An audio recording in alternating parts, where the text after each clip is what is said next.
ماں باپ کے ساتھ بھلائی کرتے ہو، اگر ان میں سے ایک یا دونوں تمہارے سامنے بڑھاپے کو پہنچ جائیں تو ان کو اف تک نہ کہنا اور نہ انہیں جھڑکنا،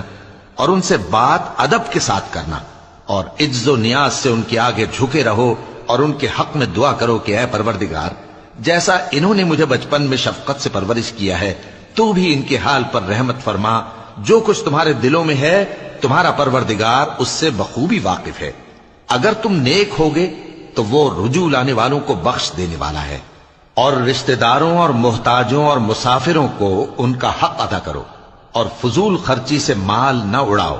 کہ فضول خرچی کرنے والے تو شیطان کے بھائی ہیں،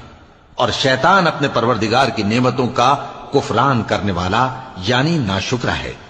اور اگر تم اپنے پروردگار کی رحمت یعنی فراخ دستی کے انتظار میں جس کی تمہیں امید ہو ان مستحقین کی طرف توجہ نہ کر سکو تو ان سے نرمی سے بات کہہ دیا کرو،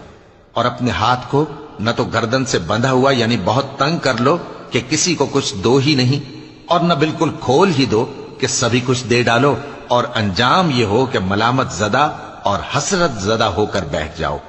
بے شک تمہارا پروردگار جس کی روزی چاہتا ہے فراخ کر دیتا ہے، اور جس کی روزی چاہتا ہے تنگ کر دیتا ہے،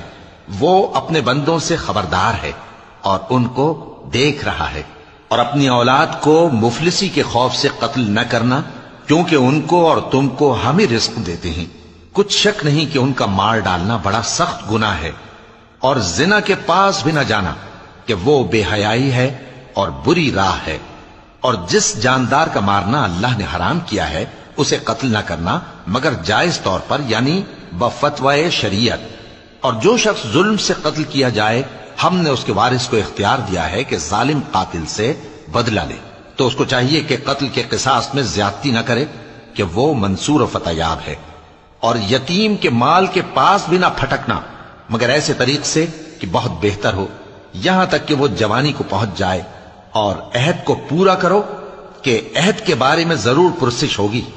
اور جب کوئی چیز ناپ کر دینے لگو تو پیمانہ پورا بھرا کرو، اور جب تول کر دو تو ترازو سیدھی رکھ کر تولا کرو، یہ بہت اچھی بات اور انجام کے لحاظ سے بھی بہت بہتر ہے۔ اور اے بندے،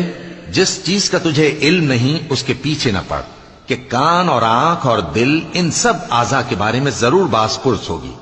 اور زمین پر اکڑ کر اور تن کر مت چل کہ تو زمین کو پھاڑ تو نہیں ڈالے گا اور نہ لمبا ہو کر پہاڑوں کی چوٹی تک پہنچ جائے گا، ان سب عادتوں کی برائی تیرے پروردگار کے نزدیک بہت ناپسند ہے۔ اے پیغمبر، یہ ان ہدایتوں میں سے ہیں جو اللہ نے حکمت کی باتیں تمہاری طرف وحی کی ہیں، اور اللہ کے ساتھ کوئی اور معبود نہ بنانا کہ ایسا کرنے سے ملامت زدہ اور راندہ درگاہ بنا کر جہنم میں ڈال دیے جاؤ گے۔ مشرکو، کیا تمہارے پروردگار نے تم کو تو لڑکے دیے اور اپنے لیے فرشتوں کو بیٹیاں بنایا؟ کچھ شک نہیں کہ یہ تم بڑی نامعقول بات کہتے ہو، اور ہم نے اس قرآن میں طرح طرح کی باتیں بیان کی ہیں تاکہ لوگ نصیحت حاصل کریں، مگر وہ اس سے اور بدک جاتی ہیں۔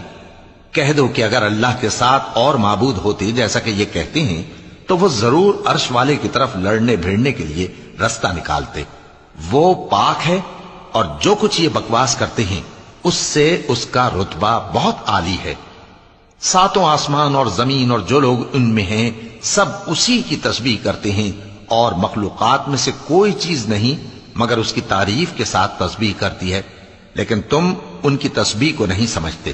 بے شک وہ بردبار ہے، غفار ہے۔ اور اے نبی، جب تم قرآن پڑھا کرتے ہو تو ہم تم میں اور ان لوگوں میں جو آخرت پر ایمان نہیں رکھتے چھپا ہوا پردہ یعنی حجاب ڈال دیتے ہیں، اور ان کے دلوں پر بھی پردے ڈال دیتے ہیں کہ اسے سمجھ نہ سکیں، اور ان کے کانوں میں ثقل پیدا کر دیتے ہیں